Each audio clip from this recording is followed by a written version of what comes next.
റഷ്യയിൽ നിന്നും എണ്ണ വാങ്ങുന്നതിന് ഇന്ത്യക്ക് യുഎസ് പ്രസിഡന്റ് ഡൊണാൾഡ് ട്രംപ് അധിക തീരുവ ചുമത്തിയതിനെതിരെ യുഎസ് ഭരണകൂടത്തിലെ മുതിർന്ന അംഗങ്ങൾ ഉൾപ്പെടെ ഇന്ത്യയെ പിന്തുണച്ച് രംഗത്ത് വന്നിരുന്നു.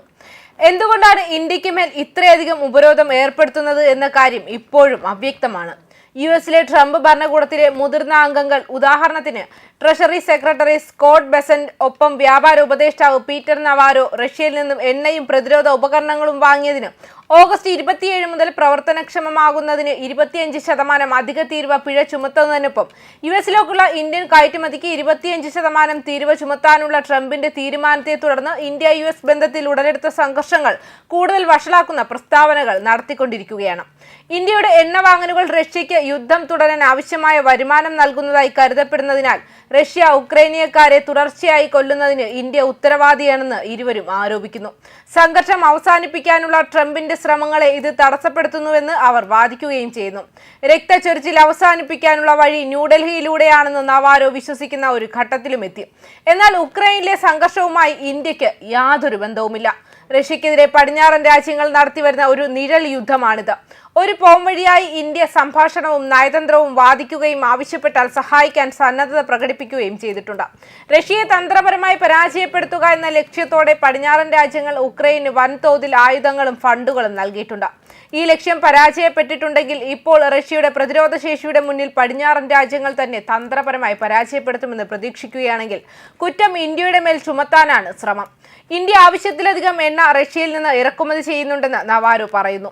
അദ്ദേഹത്തിന്റെ അഭിപ്രായത്തിൽ 2 വലിയ ഇന്ത്യൻ കമ്പനികൾ വില കുറഞ്ഞ റഷ്യൻ എണ്ണ വാങ്ങുകയും അത് ശുദ്ധീകരിക്കുകയും ശുദ്ധീകരിച്ച ഉൽപ്പന്നങ്ങൾ കയറ്റുമതി ചെയ്യുകയും ലാഭം കൊയ്യാനുള്ള ഒരു മാർഗമായി ഈ പ്രക്രിയയിൽ ഏതാനും കോടികൾ സമ്പാദിക്കുകയും ചെയ്യുന്നു.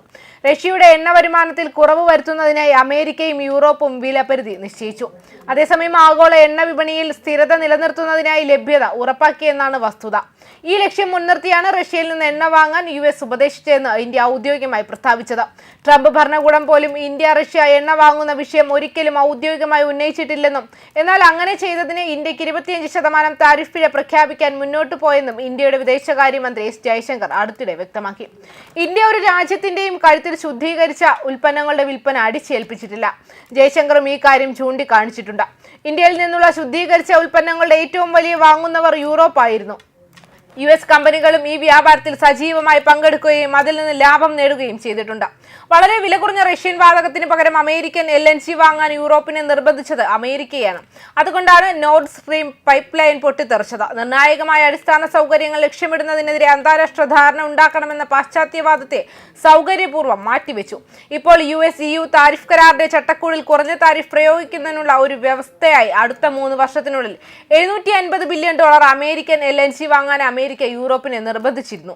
ഈ അപ്രതീക്ഷിത നേട്ടത്തിൽ നിന്ന് US എണ്ണ കമ്പനികൾ ലാഭം കൊയ്യുമെന്നതിന് ബെസന്റും നവാരോയും ഒരു ശാസനയും നേടുന്നില്ല. ട്രംപിന് പകരമായി യൂറോപ്യൻ യൂണിയൻ US പ്രതിരോധ ഉപകരണങ്ങളും വാങ്ങും. ഇതിൽ നിന്നും സ്വാഭാവികമായും വലിയ ലാഭം നേടുന്നത് US പ്രതിരോധ കമ്പനികളാണ്. പക്ഷേ അത് ബെസന്റിന്റെയും നവാരോയുടെയും മനസ്സാക്ഷിയെ അലട്ടുന്നില്ല.